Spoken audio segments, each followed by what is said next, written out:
कभी कभी किसी इंसान की उम्र नहीं, उसका साहस इतिहास लिखता है। सिर्फ 23 साल का एक नौजवान जिसमें हंसते हंसते फांसी का फंदा चूम लिया और जाते जाते पूरे देश को जगा गया।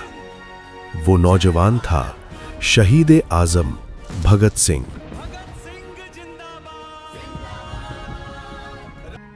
23 मार्च 1931 लाहौर की सेंट्रल जेल। शाम के करीब 7 बज रहे थे। आमतौर पर फांसी सुबह के वक्त दी जाती है, लेकिन ब्रिटिश हुकूमत के अंदर खौफ इतना था कि उन्होंने नियम तोड़ दिए। जेल के अंदर एक अजीब सा सन्नाटा था, लेकिन यह सन्नाटा किसी डर का नहीं बल्कि एक आने वाले तूफान की शांति थी। तभी कॉरिडोर में एक जेलर के भारी बूटों की आवाज गूंजी। वो उस कोठरी की तरफ बढ़ रहा था जहां भारत का सबसे खतरनाक राजनीतिक कैदी कैद था। जब वो जेलर वहां पहुंचा तो उसने जो देखा वो हैरान करने वाला था। मौत से कुछ मिनट पहले वो 23 साल का नौजवान आराम से बैठा व्लादिमीर लेनिन की जीवनी पढ़ रहा था। जेलर ने कड़क आवाज में कहा, वक्त हो गया है, चलो। नौजवान ने बिना किसी डर के किताब का एक पन्ना मोड़ा, मुस्कुराया और कहा, ठहरो, क्या तुम नहीं देखते कि एक क्रांतिकारी दूसरे क्रांतिकारी से मिल रहा है? और फिर कुछ ही पलों बाद जेल की उन ऊंची दीवारों को चीरती हुई 3 आवाजें एक साथ गूंज उठीं, इंकलाब जिंदाबाद। ये आवाजें थीं भगत सिंह, सुखदेव और राजगुरु की। सवाल यह है कि दुनिया की सबसे बड़ी ब्रिटिश सल्तनत, जिसका सूरज कभी नहीं डूबता था, वो इस 23 साल के लड़के से इतना खौफ क्यों खाती थी? इस सवाल का जवाब जानने के लिए हमें इतिहास के पन्नों को पलटना होगा और चलना होगा 1907 के पंजाब में। तारीख थी 28 सितंबर 1907। लायलपुर जिले, जो अब पाकिस्तान में है, के बंगा गांव में एक बच्चे की किलकारी गूंजी। घर की दादी ने नाम रखा भागामाला, यानी अच्छे भाग्य वाला, जो आगे चलकर भगत सिंह बना। लेकिन यह बच्चा आम नहीं था, इसके खून में ही बगावत थी। भगत सिंह के पिता किशन सिंह और चाचा अजीत सिंह दोनों ही उस समय के बड़े स्वतंत्रता सेनानी थे।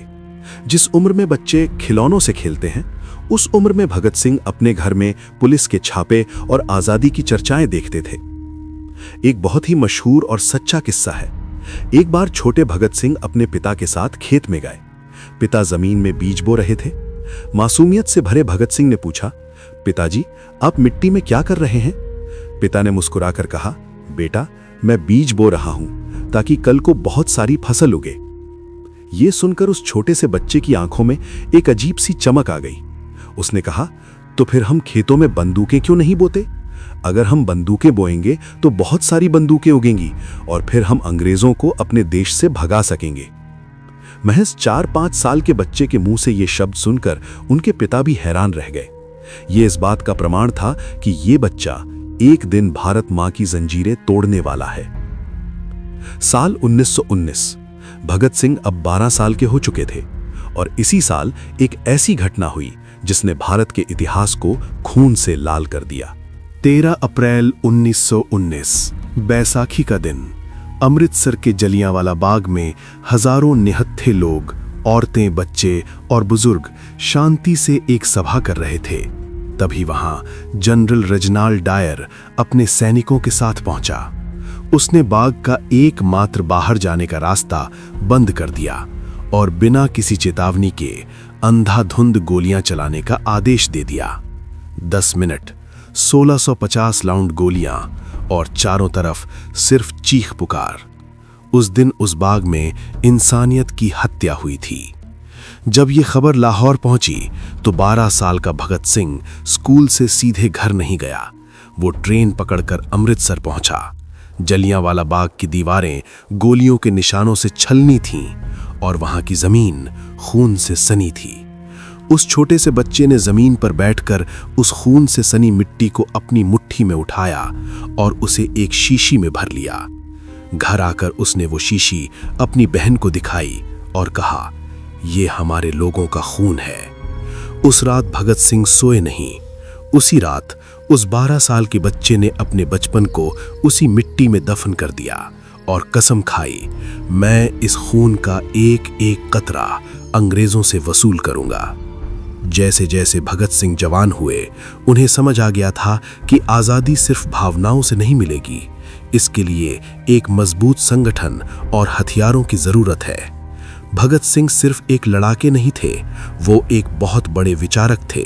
वे घंटों लाइब्रेरी में बैठकर दुनिया भर की क्रांतियों का इतिहास पढ़ा करते थे। उन्होंने 1926 में नौजवान भारत सभा बनाई और बाद में महान क्रांतिकारी चंद्रशेखर आजाद के साथ मिलकर हिंदुस्तान सोशलिस्ट रिपब्लिकन एसोसिएशन का गठन किया। 1928 में भारत में साइमन कमीशन आया। इसमें एक भी भारतीय नहीं था। लाहौर में इस शांतिपूर्ण विरोध का नेतृत्व कर रहे थे पंजाब केसरी लाला लाजपत राय। तभी ब्रिटिश पुलिस अधिकारी जेम्स ए स्कॉट ने निहत्थी भीड़ पर लाठीचार्ज का क्रूर आदेश दे दिया। अंग्रेजों की लाठियां लालाजी के सिर पर इतनी बेरहमी से बरसीं कि कुछ दिनों बाद ही उनकी मृत्यु हो गई। मरने से पहले लालाजी ने कहा था, मेरे शरीर पर पड़ी एक एक लाठी ब्रिटिश साम्राज्य के ताबूत की कील साबित होगी। भगत सिंह के लिए ये एक पिता समान नेता की हत्या थी। बदला लेना तय था। बदले की इस आग को एक अचूक रणनीति में बदला था उनके सबसे काबिल साथी सुखदेव ने। सुखदेव की इसी योजना के तहत 17 दिसंबर 1928 को भगत सिंह, राजगुरु और चंद्रशेखर आजाद ने लाहौर पुलिस स्टेशन के बाहर मोर्चा संभाला। लेकिन एक चूक हो गई। स्कॉट की जगह एक दूसरा क्रूर अधिकारी जॉन सॉन्डर्स बाहर आया। राजगुरु ने पहली गोली चलाई और फिर भगत सिंह ने आगे बढ़कर सॉन्डर्स को वहीं ढेर कर दिया। लालाजी की मौत का बदला पूरा हो चुका था। सॉन्डर्स वध के बाद अंग्रेजों की आंखों में धूल झोंकने के लिए भगत सिंह को भेष बदलकर लाहौर से निकलना पड़ा। अपनी पहचान छुपाने के लिए उन्होंने अपने बाल कटवा लिए और एक अंग्रेज बाबू की तरह हैट पहन ली और वे सैकड़ों पुलिस वालों के सामने से शान से कलकत्ता के लिए निकल गए। अब भगत सिंह का मकसद बदल चुका था। वो सिर्फ अंग्रेजों को मारना नहीं चाहते थे, वो पूरे देश को जगाना चाहते थे। 1929 में ब्रिटिश सरकार असेंबली में पब्लिक सेफ्टी बिल और ट्रेड डिस्प्यूट बिल पास करने जा रही थी, जो भारतीयों के अधिकारों को कुचलने वाले काले कानून थे। भगत सिंह और पटुकेश्वर दत्त ने तय किया कि वे असेंबली में बम फेंकेंगे। 8 अप्रैल 1929 का दिन दिल्ली की सेंट्रल असेंबली खचाखच भरी थी। अचानक धमाका, पूरा हॉल धुएं से भर गया। यह बम खाली जगह पर फेंका गया था क्योंकि इसका मकसद किसी की जान लेना नहीं था। बम फेंकने के बाद भगत सिंह और दत्त वहां से भागे नहीं, वे वहीं डटे रहे और उन्होंने लाल पर्चे उछाले जिन पर लिखा था, बहरों को सुनाने के लिए धमाके की जरूरत होती है। उन्होंने जानबूझकर अपनी गिरफ्तारी दी ताकि जब उन पर मुकदमा चले तो वे अदालत को अपना मंच बनाकर अपनी आवाज पूरे भारत तक पहुंचा सकें, और बिल्कुल ऐसा ही हुआ। इसी मुकदमे का एक बहुत ही मशहूर किस्सा है। एक सुनवाई के दौरान अंग्रेजों ने भगत सिंह के ही एक गद्दार साथी को उनके खिलाफ गवाही देने के लिए खड़ा कर दिया। भगत सिंह ने उसे देखकर तंज कसते हुए कहा, यह मेरा साथी कैसे हो सकता है, इसे तो बम बनाना भी नहीं आता। उस गद्दार साथी ने अपनी बेइज्जती महसूस की और तैश में आकर पूरे कोर्ट के सामने स्टेप बाय स्टेप बम बनाने का पूरा तरीका बक दिया। भगत सिंह और उनके साथी कटघरे में खड़े मुस्कुरा रहे थे। अंग्रेजों को भगत सिंह की इस मुस्कुराहट का असली मतलब तब समझ आया जब अगले दिन कोर्ट में बैठे पत्रकारों ने बम बनाने का वो पूरा नुस्खा ज्यों का त्यों अखबारों में छाप दिया। बम बनाने का जो तरीका सिर्फ भगत सिंह और उनके कुछ साथियों को मालूम था, उस नुस्खे को भगत सिंह ने अंग्रेजों के ही कोट का इस्तेमाल करके देश के घर घर में पहुंचा दिया। बहुत जल्दी अंग्रेजों को यह एहसास हो गया कि इस खेल में भगत सिंह ने उन्हें ही अपना मोहरा बना लिया है। बौखलाहट में उन्होंने एक नया कानून पास कर दिया कि अब कोर्ट अभियुक्त की गैर मौजूदगी में भी सुनवाई कर सकता है। भगत सिंह ने अंग्रेजों के चेहरे से शराफत का नकाब पूरी तरह से नोच लिया था। सारी दुनिया को यह पता चल गया कि अंग्रेज कितने डरे और सहमे हुए हैं और कितना गिर चुके हैं। गिरफ्तारी के बाद भगत सिंह और उनके साथियों को जेल में डाल दिया गया। वहां भी उनकी जंग खत्म नहीं हुई। भारतीय कैदियों के साथ जेल में जानवरों जैसा बर्ताव होता था। इसके खिलाफ भगत सिंह ने जेल में भूख हड़ताल शुरू कर दी।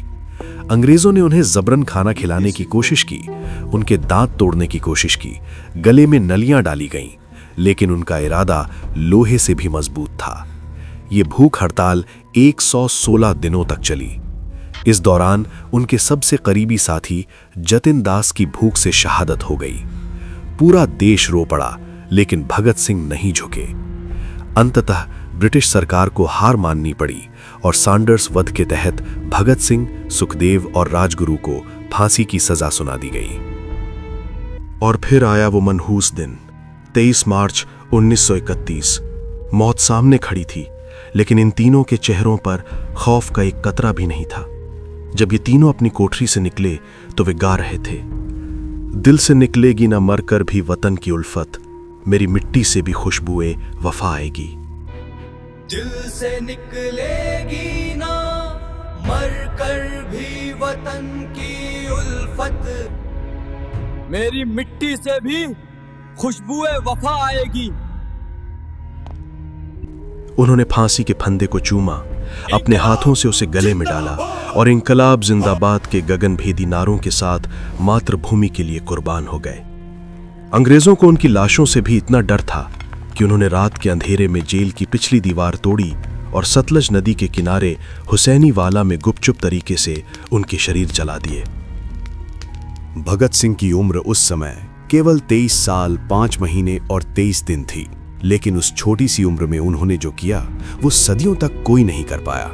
आज भगत सिंह सिर्फ एक तस्वीर या एक नाम नहीं है, वो एक विचार है, और विचारों को कभी कैद नहीं किया जा सकता। उन्हें फांसी तो दी जा सकती है, पर मारा नहीं जा सकता। सारा देश उस दिन एक ही नारे से गूंज रहा था, भगत सिंह जिंदाबाद।